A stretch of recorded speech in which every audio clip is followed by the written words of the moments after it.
Down for me, like 6 feet underground for me. Like, is you down for me? None of that faking shit. Is you down with it? Hey guys, what's up? It's Lex and Courtney, and we are here again this week with another episode of The Pleasure's All Yours. Yeah. As per usual, we are here to really promote sexual liberation and education and openness and pleasure in the Black and queer community. We just want to really let you know that the pleasure really is. It's all yours, baby. It's for you. It got your name written all on it. Yeah. Yeah. Wow. What are we talking about today? Well, actually, no. Let me hold on. Yeah. You jumping real fast. Okay, bitch. Chill. This week is Thanksgiving. Yes. So instead of a catch up, why don't we say what we're grateful for this year? I know we were gonna do this, and I was really thinking about it all week. I have a lot of things to be grateful for, even if some of them make me sad now. I am very grateful for being able to take a romantic trip to Miami. I'm grateful for the fact that I had the ability to donate bone marrow earlier this year. Also very grateful for my friends. Grateful for my job, being able to keep my bills paid, bitch. Grateful to still be alive and well, to have survived COVID, because I did have COVID this year. What else? My cats, all of those things. The podcast, we started the podcast this year. I'm very, very grateful for that. Very grateful for Courtney. All the crazy shit I've been doing this year, that has been a very good experience so far.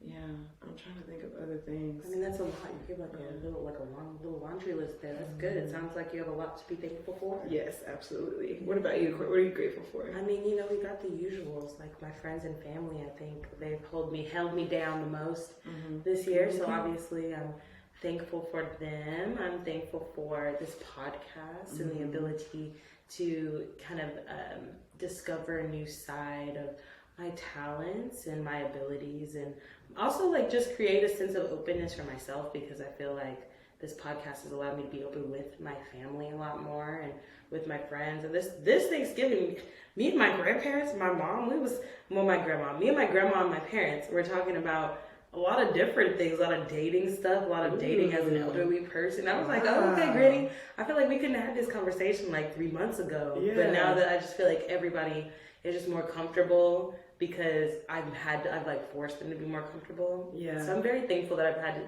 more open conversations with my actual family. I'm thankful for, I guess I could say I'm thankful for my jobs. Like, I don't want to have my jobs. Yeah, don't want to have But I guess they pay my bills, so I'll say I'm thankful. I'm thankful for this job, okay? This is a full-time job as well. And I'm thankful for podcasting. But yeah, girl, I'm gonna keep it simple. I'm thankful for my friends and my family. I'm thankful for my health, yes. Because I've had COVID once this year, but I've been sick like every 3 months. It seems like I'm getting a little sick. Like, I was sick over Thanksgiving, and I'm feeling a little better today, so I guess I was only sick for like a day. But I don't know, bitch. Yeah, I'm thankful for a lot. Thankful for a lot. Yes. And I feel like 2023 is going to be even bigger and better. And so I've taken the holiday time to be thankful for what I have now, but also be thankful for what I know is coming in the future. That way I'm putting myself in the mental space to be ready for it. Yes. Like, because I'm already grateful. So, like, my mind is already there. Yeah. Yeah. Should be hard, but at the end of the day, I'm still grateful. Yes, absolutely. I might complain about my situation at the time, but I'm still grateful to be where I'm at, bitch. Well, today, Courtney has the fun facts. Oh, I do! Yeah. I just forgot. Okay, Courtney has the fun facts. So I figured since Thanksgiving was this week, that we would continue the conversation around food. So we're going to talk about aphrodisiacs today and the history of some of the special sexy foods on the planet that are here to make us horny and help us reproduce. Absolutely. So, I mean, if you don't know what an aphrodisiac is, I kind of just explained it. It's a food or an herb or anything like that you can consume that might increased libido, increased fertility, increased potency. Yes. So yeah, let's get into it. Yeah, okay? Let's get into it. And you could tell me, if you've ever had any of these foods and if it's made you horny. Okay, I'll have to think back. All right. Okay, bitch. The first one is the pomegranate. Ooh. Now, a lot of these, I'm noticing that they're listed under aphrodisiacs based on like the color representing something or the shape. Maybe it's a phallic shape or like a vulvar shape. Okay. Is vulvar a word? Vulva? Vulval shape. Hey, we're gonna say it's a word. Vulvic shape. Do you like an oval or a volval? Which one do you feel it? Volval, vulvular, vulvic, voltacid, volus. Love it. Okay. So pomegranate. So this was a forbidden fruit of the Bible. So people say that it was an apple that Adam and Eve shared, but it was actually a fucking pomegranate. It was a pomegranate? It was a pomegranate. Wow. And it's often associated with fertility and abundance because of the amount of seeds in the center. So it's very representative of fertility. I can see that. But it also has chemicals in the juice that lower cortisol levels, which is like your stress hormone. And when your cortisol levels are lowered, your testosterone is increased in both men and women. And increased testosterone shows an increase of like libido and fertility and sexual desire. So in a roundabout way, because pomegranate juice is a stress reliever, it can increase your desire to have sex because you're more relaxed and you're more open to letting the blood flow. Wow, did you learn something new every day? Every day, girl. Go eat you a pomegranate. Yes. I would say I don't like pomegranate. You don't like the seeds, you don't like the juice. What is it that you don't like about it? If it's like if it's in a juice form, I'm more liable to be like, oh yeah, totally. But like actually eating it, something about them being in my mouth makes me want to gag. I just can't do it. It's like gelatinous, but also like crunchy. Like and I have to spit. And you have you suck on them and then you spit them out. I like cherries. I love cherries. I'll eat the fuck out of a bag of cherries. I'll eat a whole bag of cherries by myself. But that doesn't. It's not that popping like those popping boba that you get. Oh yeah, I like those. I don't know, something about them just makes my mouth feel weird. I don't like it. It's a texture thing, I think. I get that. I think there's something inherently sexy though about putting something in your mouth, sucking the juices off of them. Maybe that's why I like cherries. Like sunflower seeds, and you can plant pomegranate seeds out in your front yard if you're eating them. They're just really easy, I feel like, to consume. But each their own. Yeah. If you don't like pomegranates though, maybe you can try the next food. Which is asparagus. Oh, I do love asparagus. They do say asparagus, a lot of it comes from the shape. It's got a phallic shape with the flowers on the top being like the head and then the shaft being the stem. But it also shows that it can increase libido from the vitamin E and potassium, which helps cleanse the kidneys and lower our acid amount in our body. Okay, cool. So I don't know how that relates to sex, but I'm sure everybody would feel better if they had less acidity in their body. Yeah. But you eat that asparagus, and that's exactly what your pee's gonna smell. Yeah, I was gonna say though, I wonder if my squirt would smell like asparagus. Yikes. Because that's not cute. No. That's really not cute. Maybe we'll skip over this one too. Okay, so then beets. I am not a fan of beets. But I've noticed that if you put them in, you can put them in smoothies and stuff, and you don't really taste it as much. They have a lot of antioxidants in them, and they also have tryptophan and betadine. Both substances that promote a feeling of well-being. They also contain high amounts of boron, which is a mineral that increases the level of sex hormones in your body. So I think that's a direct correlation there if it's increasing your sex hormones. Yeah. I do listen to this podcast, and this girl talks about how her man drinks beet juice all the time, and that's how he's so virile and potent in the bedroom. He can just come and keep going and come and keep going and come and keep going. And he swears it's the fucking beet juice. So I don't know, feed your niggas some beet juice, put it in some smoothies, incorporate it in your meals. I'll post this link on the description box because under each food, she actually included a recipe that you can cook on date night in order to feel the effects. Okay, very handy, very handy. The next one is coffee, and I don't know. I don't know why. They say it's because it increases your heart rate, increases your blood flow. Okay. And then it says the alkaloids in it can help you maintain sexual performance while also increasing stamina.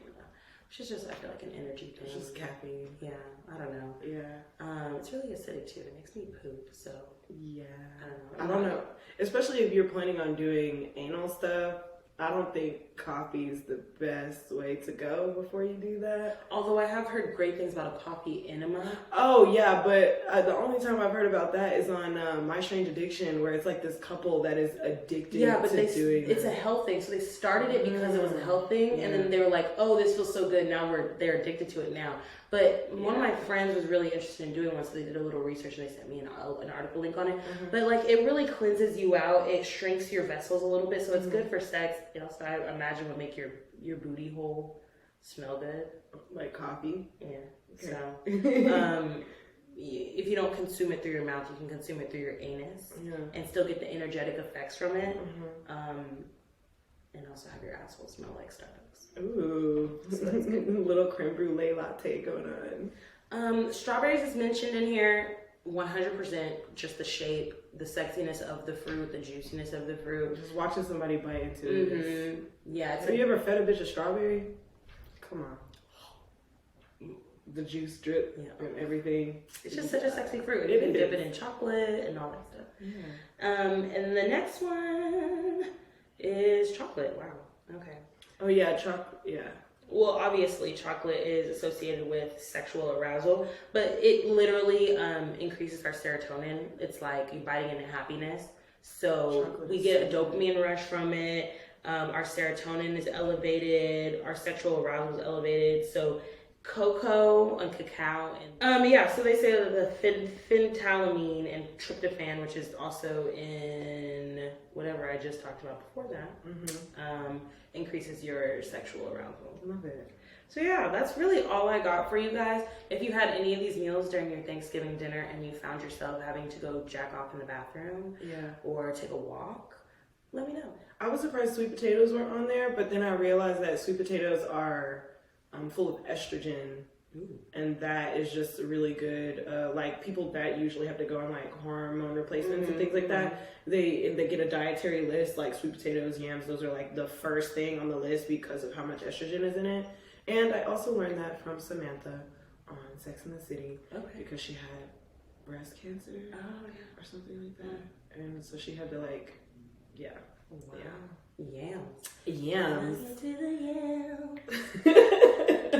Okay, y'all, that was my fun fact, and I'm really glad I got to contribute to this episode. Yeah. Thanks for listening. Lex, what do you have for our pleasure principle? Today, we're going to talk about sex cults / cults in general.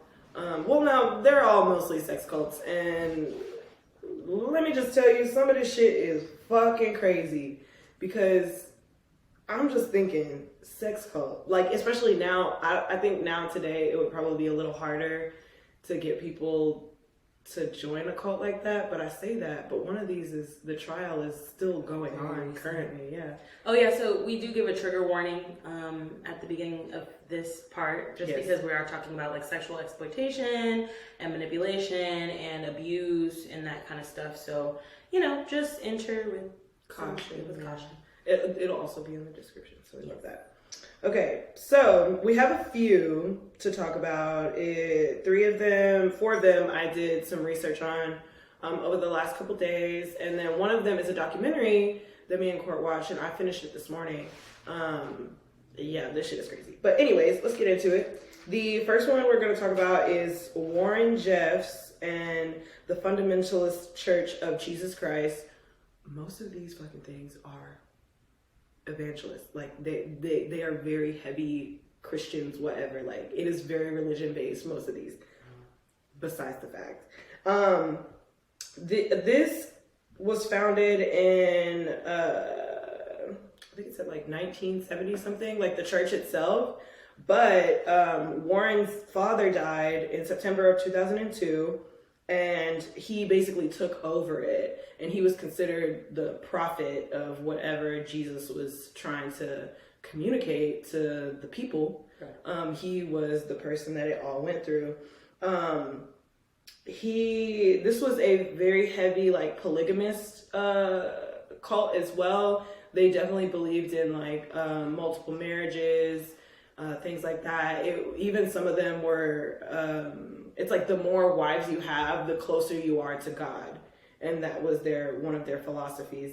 And it did start off as like a Mormon thing, but in 1860, the U.S. government really started getting involved in people that were marrying more than one person, and basically was like, nah, we're not about to do this shit. Nip it in the bud real quick. And so people stopped actually getting married in the public eye to more than one person. But it was still probably happening. It was definitely still happening.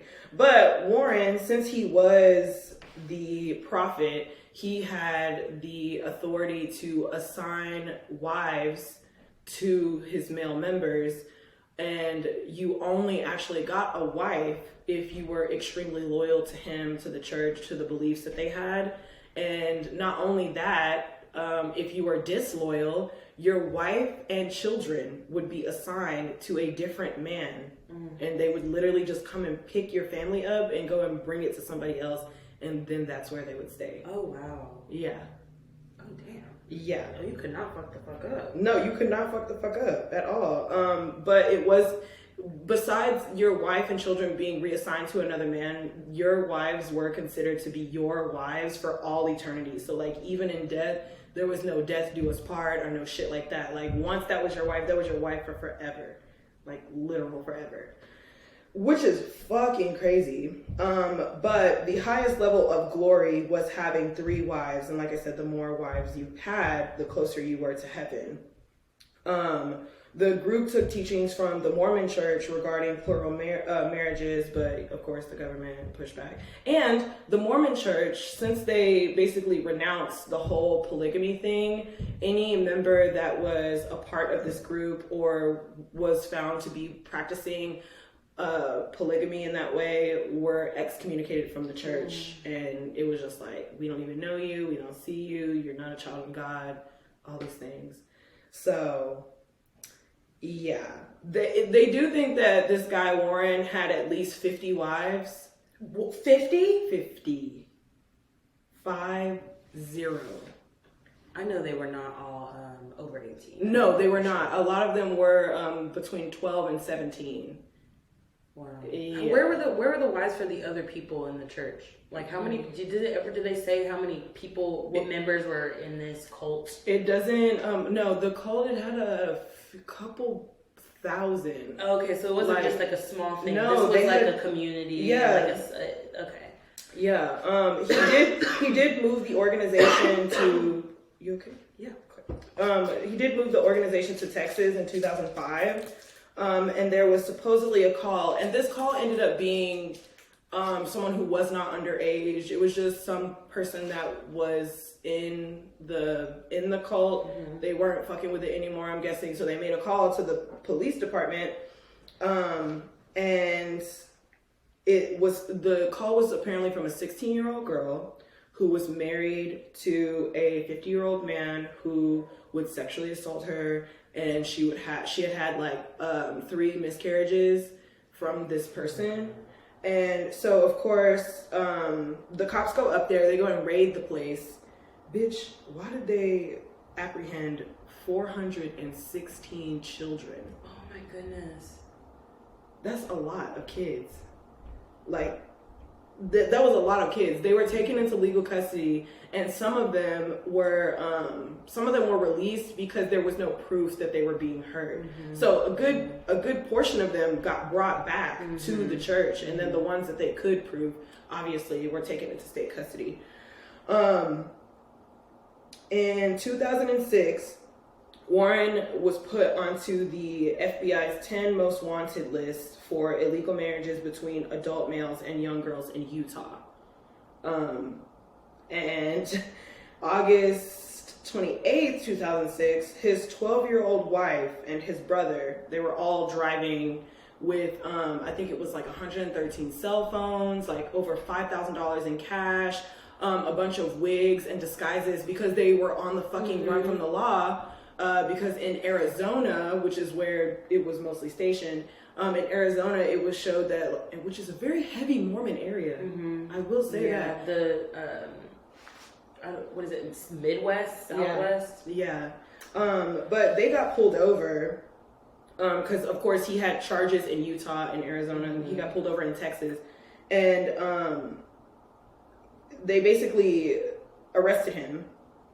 Of course, took all of his shit. The 12-year-old girl and his brother both got released because there weren't any warrants out for them or anything. But this guy got taken in, and he was tried and sentenced in Texas. Yes, I was very surprised by that. He was tried and sentenced in Texas to a life in prison, but he is eligible for parole in 2038. He ain't getting out. He ain't getting out. He's what are the charges that they got? The charges were sex trafficking, child abuse, child molestation, sexual abuse. Another one was like, what is it? Like he was like a right-hand man in a different... conspiracy? Yes, to commit sexual assault to someone else. Yeah. So he has like a long list of charges, bitch. Like a very long list. But he ain't getting out, Especially not in Texas. Not in Texas. But the main thing with this one was that the main principle of this one was that this man was literally arranging marriages for older men and very young girls, and also just sort of sex trafficking them through like different people that needed wives or needed. Yeah, because I'm sure that the kids that were being born were being raised to be a wife for another older fucking man in the community. Basically, that's fucking scary. Yeah. Yeah, this shit is fucking nuts. But it all started just from it being a regular ass church or whatever, and then this guy's dad died, and he was like, you know what? I'm gonna do this how I want to do this, basically. I can only imagine how subtle those changes were. Yeah. You know, like from when his dad died to like all of a sudden now we're marrying off 12-year-old girls. Like I'm sure there was like a space between that of like little things, and that's the scariest part. They do a lot of coercion and a lot of like guilt tripping, like, oh, this is what God would want, if you don't do this, God's gonna smite you, like all these other things. It was very fear-based, I feel like. But of course, if that is what you're raised on, especially like the people that grew up there their whole life, if that's what you're raised on, you know, most of the time you don't question it. You're like, you know what, this makes sense because this has been my life this whole time. So yeah, fucking nuts, man. There's some of the, like this one, there was so much information on this one that it very literally overwhelmed me. So I was like, I'm just gonna pick a few things and we're gonna talk about those few things. That one again was what is it? Warren Jeffs and the FLDS. Lots of Wikipedia info on it, lots of different blog posts and stuff about it. So much info about it. I'm guessing that's the one with the most documentation, since he did actually go to court for that. The next one that we're going to talk about is, let me find it, I lost my place. Okay, David Berg and the Children of God. Again. Sounds very ominous. Yeah, it does. And all these men are really Of course they're awful ugly. to look at, yeah. Of course they're ugly. Or they wouldn't have to do all of this. You just be happy with who you are. This particular one was established in 1968 and was one of the most disturbing for me because they promoted and encouraged sex with children, family members, and also the existence of the Antichrist. What? But it was like, in some of these articles, the ones that will be linked in the description, you can literally listen to this man talk about like having sex with children and why it's okay, and him also being a racist and talking about darker skin colored people and like where they belong in society and everything like that. Like, yeah, like he also believed that incest was okay because it was best to learn from a family member, someone that you know that cared for you your whole life. Yeah. Fucking wild. He also believed that sex with children was necessary so they would grow up knowing that sex is God and that God loves sex because it's love and that the devil hates sex because it's beautiful. That was like something that he would... Yes, 5 and 5 is 12. It's crazy. Yeah. he used women to recruit more members and called it flirty fishing. So women that were already in the community, they would literally go out to like bars and dates and stuff, and they would meet these guys, or they would meet other women, and they would be like, oh yeah, this is what we do. Basically make it seem, you know, real cool, real chill, and then have them come back and sort of join, and then you see like all this shit that goes on. So this one, by 1972, 130 communities were practicing this religion. Wow. That's a fucking lot. That's so crazy. And what area was this in? This one was, I think this was the one that was based in Albany, New York. Oh, wow. Okay. Yeah. Really, really fucking nuts. Let's see. To earn money, the members would have to go onto the streets and, you know, do music, sit as a beggar, like something like that, yeah. To get food and everything, but they could only keep 10% of whatever it was that they got when they brought it back to the church. What about this sounds intriguing? What about this sounds like, oh, this is something that I want my family to be involved in. Yeah. This is something that's bringing me closer to God. Like, at what point, I wonder what his, like, enticement was. I think that from what it sounds like from a lot of these, it really goes from people that, like, those people that are heavily religious, like extremely, and they don't care about anything outside of what the Bible says or how they interpret the Bible. Those are the main people that this guy like grouped and like brought into the fold. Exactly, extremists, exactly. Because he's a prophet, and he said that God said that all this other stuff, because he was basically the next Jesus Christ. They literally were just like, oh, well, this is fine because God said it was fine, and the Bible says this, which also says it's fine. So I feel like that is really where that comes from, is very like extremely religious people. So sad. In the 70s, allegation of sexual abuse and misconduct were being reported so heavily that the group disbanded by 1978. But they disbanded under that particular name. They've had like 4 other names since then. One of them being the Family of Love and Light. Then they shortened it to the Family. And yeah. And then there was one other one. They called it like the Love Charter as well. Like the name usually had something with love and family in it. And yeah, they basically would still disguise it and still be practicing exactly what he said. David died in 1994, and his wife Karen Zerby took over. So from this point, it was a woman that was still running everything exactly the way he was running it. Still children, still fucking with your family members. Lots of counts of incest in this one as well. Fucking crazy. It became public knowledge when there was a murder-suicide. Ricky Rodriguez, who was Karen's son, he killed a woman that was sexually assaulting him through his childhood and then took his life as well. And it proved that while the group disbanded and they were no longer practicing, from what they were saying, that they were very much still practicing everything. Perpetuating the abuse. Exactly. It still exists today, governed under a new document altogether called the Love Charter, which preaches the love of Jesus Christ, and that apparently is all. But it still exists today. Y'all can just join the Baptists or whoever. I feel like y'all don't need to start your own religion. Yeah.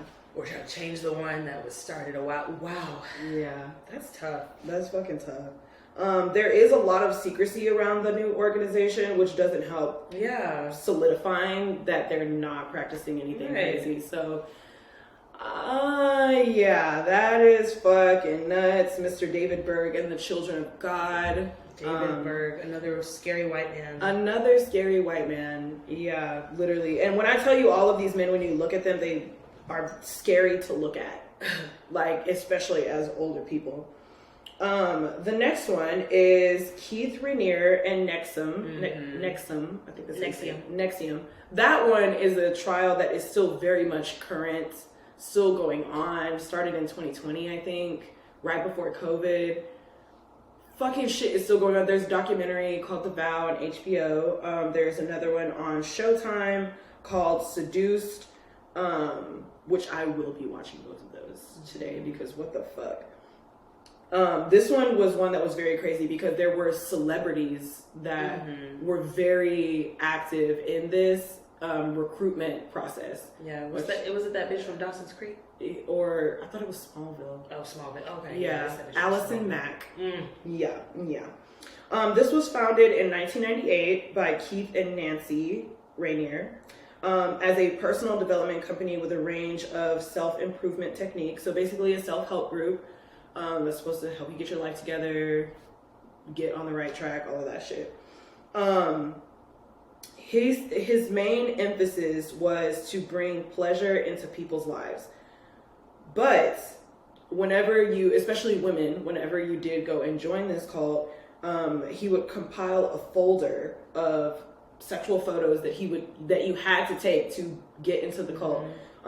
Sexual photos, sexual fantasies, and other sexual experiences in very explicit detail, and he would use these to blackmail these people to do his bidding. So if you didn't follow orders, if you said you weren't going to do what he told you to do, he would literally be like, well, I'm just going to go give your family the file. I'm just going to go give whoever the file so they can see all these things and see you in these compromising positions and all these other things. So of course, they're going to go fucking do that shit.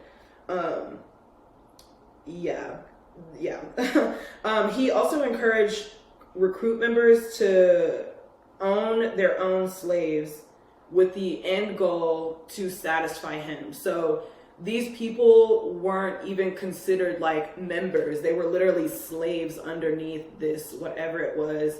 And the sexual pleasure part comes from literally being sex slaves, like that, owning someone and them having to do everything you say that they have to do, whether or not they want to. It was like the worst, like multi-level marketing, like pyramid scheme situation. It was ever. Considered, because if you have slaves and then you are like the overseer of that slave, and so then because you're the overseer, you have a different relationship with Keith Rainier. Yeah, it's like it literally levels to this shit. Yeah, extreme levels. And could you move? I can't remember, but you can move from being a slave to being a member. You can. You have to recruit other people to be slaves for you. Yeah, exactly. And then once you get to a certain point, a certain number of recruits, then you can become a slave master. Wow. Which is like a step underneath the other guy. And were these slaves like performing like sexual acts and like doing those? Okay. Yeah, and at the end of the day, he could go and pick whoever slave that he wanted. That's why I said at the end of the day, whatever slave that you had still was here to pleasure me at the end of the day. So, and the people that were involved in this program were just so okay with it because they had originally joined the program as like a self-help. So Keith Rainier was saying, these are the things that you need to be successful. This is how you're going to be successful in life. This is how you're going to be successful with money. This is how you're going to grow as a person, is through me and through my teachings. And in order to get to that point where I'm at, you have to start from here. Exactly. Yeah. His first slave was a 15-year-old girl. Yeah. That's really all they said about her. I think they said her name, but I honestly don't remember because I also didn't write it down. But more intriguing to this, Allison Mack is a Canadian actress of the show Smallville. She was arrested for recruiting women into the cult and was only sentenced 3 years. 3 years. 3 fucking years. And I think it's because she pleaded guilty. And she literally was like, I was doing terrible shit, like, owning up to everything. And I would assume that she was giving them information about what was actually going on, which is probably the only reason that the sentence is so low, because what the fuck? Allison was also one of the top slave masters, which is fucking crazy. Like, it's crazy. She would use her position to like meet these people, talk to these people, and literally just recruit these people into this thing. She did say that she was about 25. She was going through a quarter life crisis, is literally what it said. And she was just looking for something that connected. And from the beginning, that seemed to connect with her the most. And then it just sort of turned into this. Ain't that always happens, baby. Yeah, it just sort of happens, you know. I just accidentally became a slave master, just by accident, you know. The road to a is paved with yeah. The women in this cult were branded, like physically branded as property. So there was like a brand, hot poker, all of that shit stuck into your skin. They were forced to do chores, and sex being some of those chores, as well as cleaning and things like that. Or risk having their sexual photos and other information that had been given at the beginning leaked. One woman was locked in a fucking, I think it was like, I'm pretty sure it was either a room or a basement. She was locked in there for 2 years for not doing what they told her to do. And they even threatened to deport her if she continued to disobey them, which is fucking nuts. They did have a lot of immigrants there, and that was one thing that they would always. And I wonder how they got like looped into that. I want to know too. Slave masters going out and trying to find more slaves. Yeah, and I also think that like there are certain people, like people that are at their lowest are the most to things like that, because if you're promising them that they won't ever get to this place again, that they won't ever have to worry about these things again, and like all this other stuff, someone who has no other option is going to be pretty open to being like, oh, well, maybe I'll just give it a try. I'll have a roof over my head. I'll have food. I'll have people to care about me and make sure I'm good. But then you get there and it's like completely opposite than the sales pitch that was given to you by the recruiter, which is like the main thing for most of these, is that it just wasn't what it was supposed to be.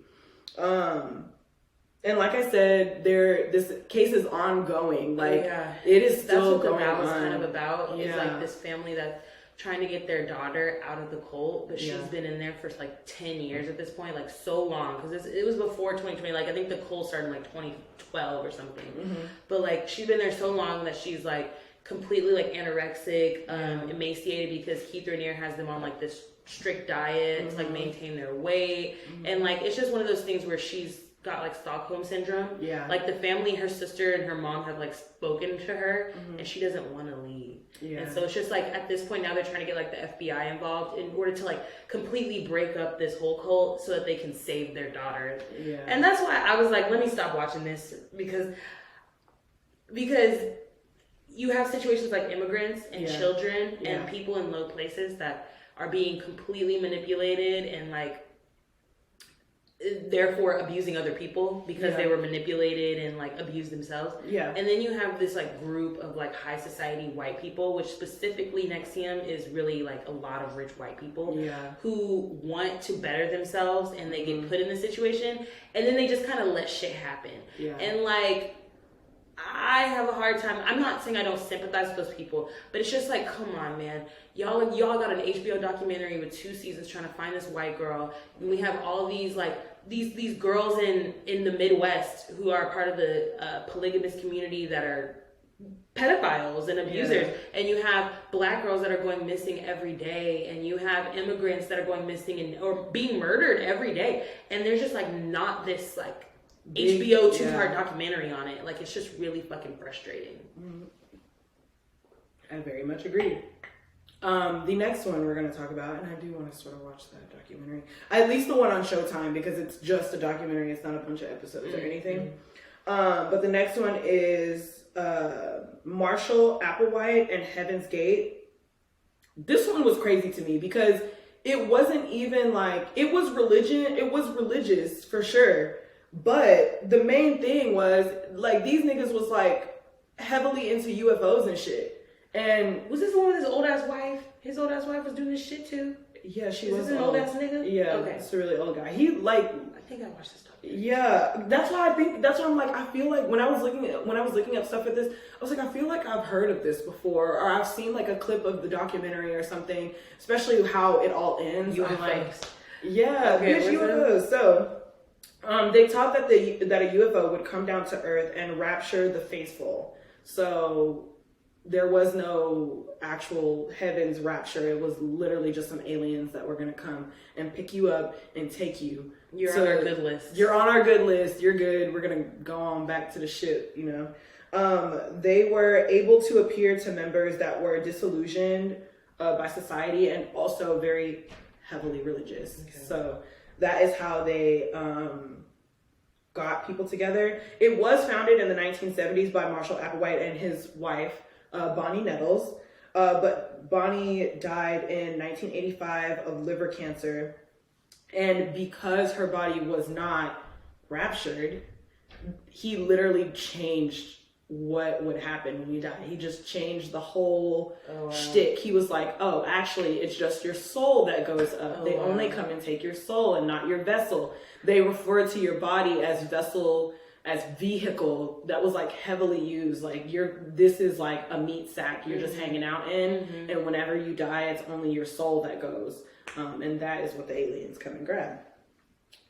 They preach that you would be biologically and chemically transformed into an existential being and would be transported with their bodies aboard the spaceship that had come to Earth to take you to heaven. Okay. But since her body didn't go... So I gotta come up with a new thing. Gotta fucking come up with a new thing. So, yeah. When you joined, the members were expected to shed every human attachment to the planet, i.e. family, friends, gender, sexuality, individuality, jobs, money, possession. Everything that makes a human being, you had to literally abandon it the second you joined. So you were just an entity at that point. You weren't really like anything at all. I hope you're ready for nothing. It was also believed that all other religions were run by devil-like aliens that were using holograms to stage miracles, telepathy to talk to prophets. They also had advanced technology and could disguise themselves as humans. And that is basically what Buddhism is, and Judaism and all of these things. That is what they were. Is literally an alien disguised as a human that is telling you this, and they would use holograms to simulate some kind of miracle. How do you sit here and have all these like musings in your head? This is and then keep up with them, nigga. Listen, like, a lot of these were founded in the 70s or like early 80s, and I just think there was a lot of drugs going on. There's a lot of just random stuff. You know, that was like peak serial killer. Yeah. There's peak a lot of things in like the 60s, 70s, and the 80s. Yeah. Okay, if you've ever watched this, I might go back and watch these. They're really good. They're all on HBO now, but they're called The Decades, and it's by PBS, or like it's by one of those like channels, like documentary channels. Yeah. And each episode is about the 60s, the 70s, the 80s, and it goes all the way to, I think, to the 90s. And it tells you like about politics, music, sex, TV, serial killers, is the whole episode in the 70s. And it's so interesting because you're like, shit was literally like really like people were in a pressure cooker. I couldn't imagine like living in that time. And I guess now, if you look at what we go through now, and you take a step back, you're like, okay, well maybe there's a lot of similarities here. Maybe the world has just always been a fucking crazy place. But the 60s through the 80s, y'all were fucking crazy. Yeah, maybe that's why all the people that were born there is like, you guys are so soft. Back in my day, because there was fucking sex cults and serial killers fucking everywhere, bitch. And there wasn't the internet to like tell everybody about it quickly, so it just kept happening. It just kept happening. Yeah. Like, you find out about a cult in the Midwest and you don't know until like a year later. Yeah. Word just got to you that it happened. You said, oh shit, you mean the group that Tyler joined last month? I literally just saw that nigga. Damn. And one of the craziest things that I did see, because this blew my fucking mind, okay? This blew my mind. 8 of the male members of the group, including Applewhite, the leader, voluntarily underwent castration as an extreme means of maintaining their lifestyle. The group initially attempted castration by having one of its members, a former nurse, perform the castration, but that person died. So after that, all castrations took place in a hospital. Oh wow! What hospital was doing this? What hospital was doing this? That's crazy. What hospital was doing this? Hey, I just want to castrate this guy. Is that cool? Is that cool with you? He wants pussy so bad, and that's just not part of our It's just not a part of our We gotta nip the shit. Damn, but imagine if the men of the Night's Watch had to do that. I mean, it did happen to some of them, right? Oh no, that's the rapist. That was the rapist got castrated. Yeah. I feel like that we should be doing that now. I feel like we should take that back too.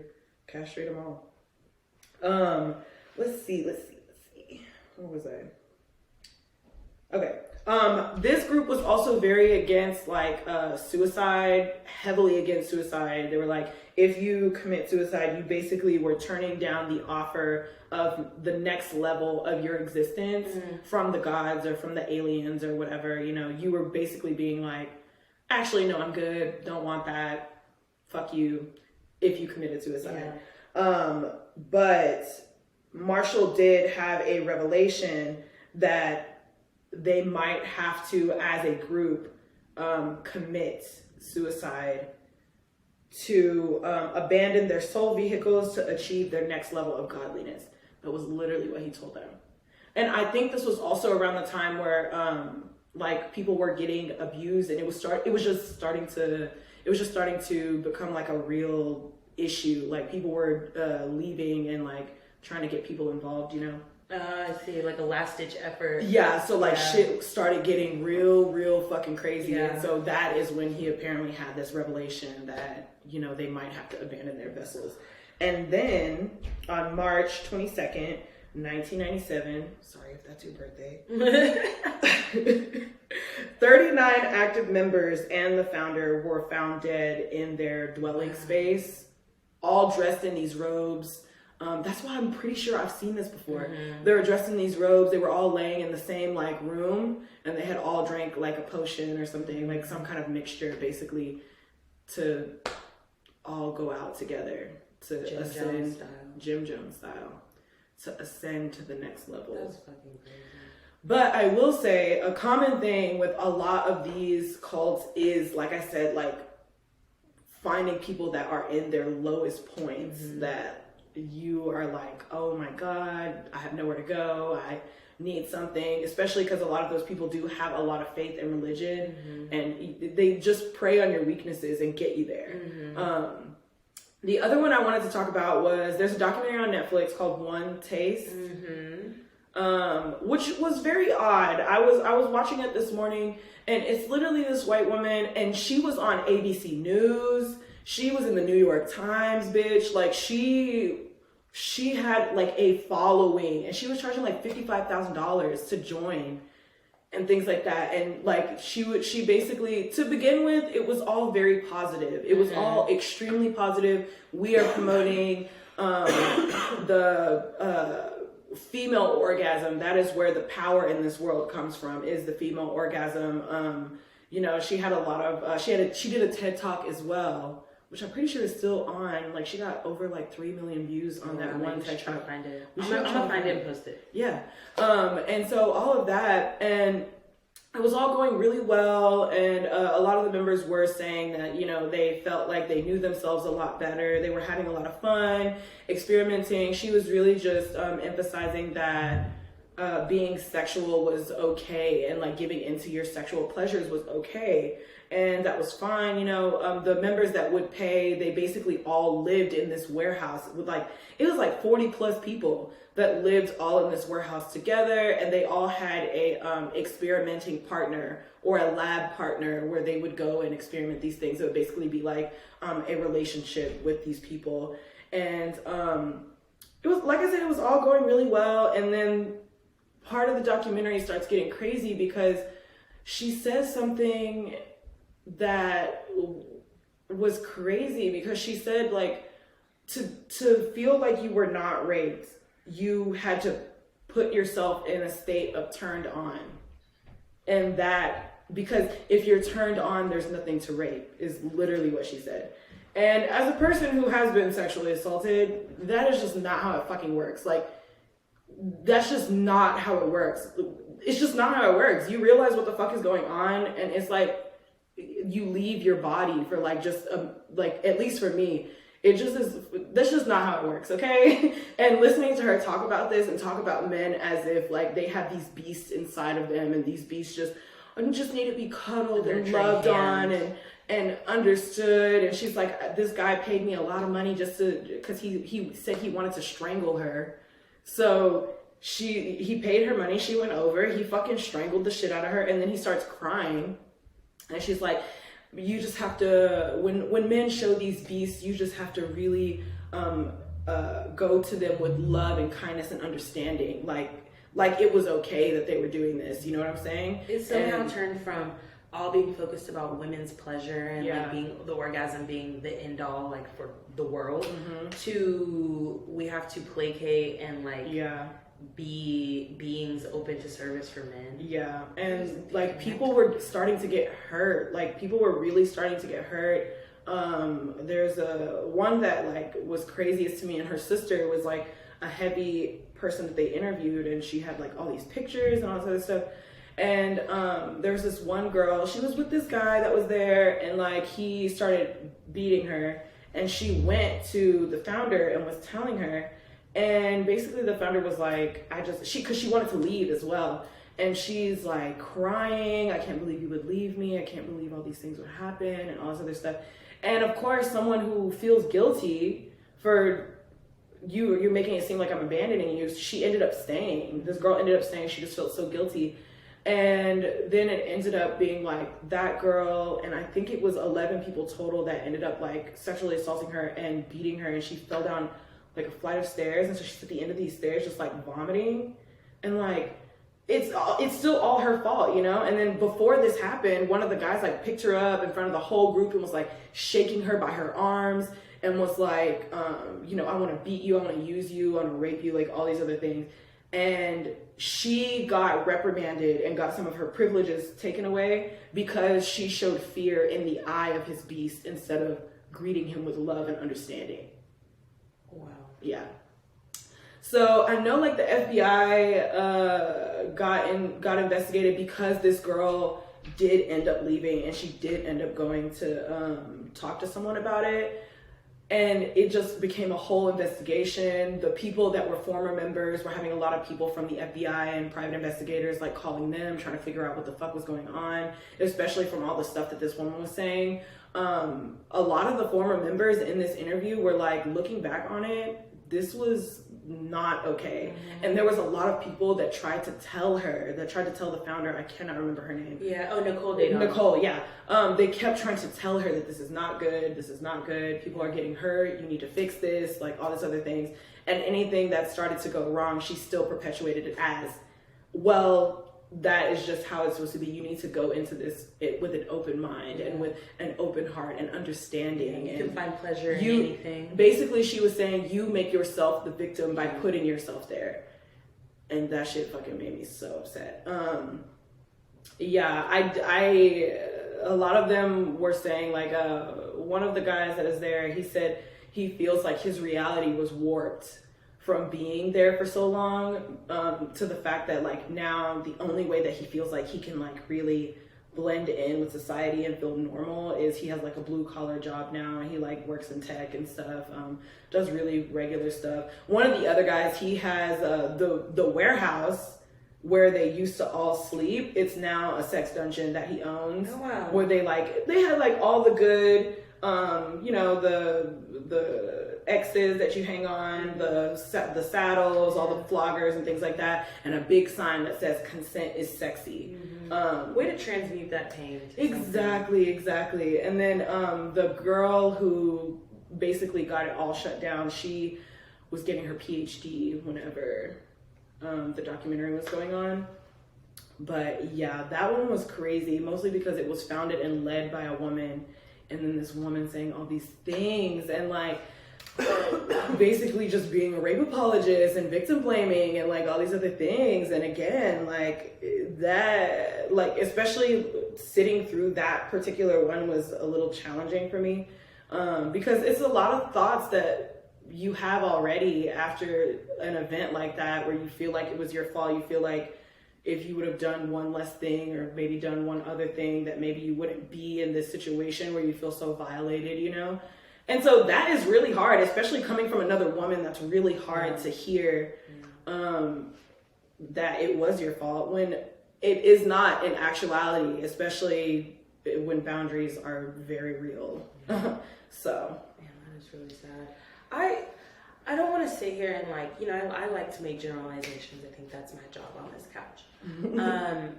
Why is it that we don't get the stories about like Black cult leaders or like, you know, there was that one about the yogi guy. He was like a South Indian who started a cult, but that was like a one-off.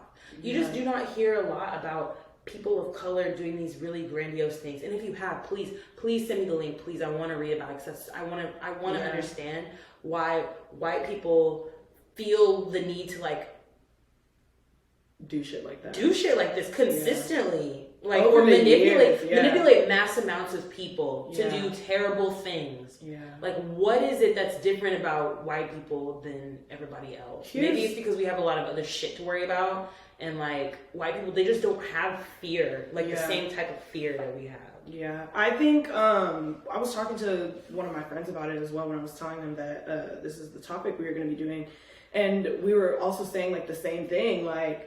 In times of turmoil, like Black people will turn to religion, of course, to have faith and strength and things like that. But being manipulated in that way, where you give up complete control of your life, your finances, where you go, what you do, shit like that, is just not something that we are susceptible to doing. In one taste, there was Black members. Yeah, I will say there was a few. There's always a few. There's always even a few. in that crypto cult documentary I'm watching on HBO. There's a few. There's like one or two Black people. Yeah, I just think those are maybe the coons of the group. Yeah, or just people that aren't around enough Black people. That I don't too. know, man.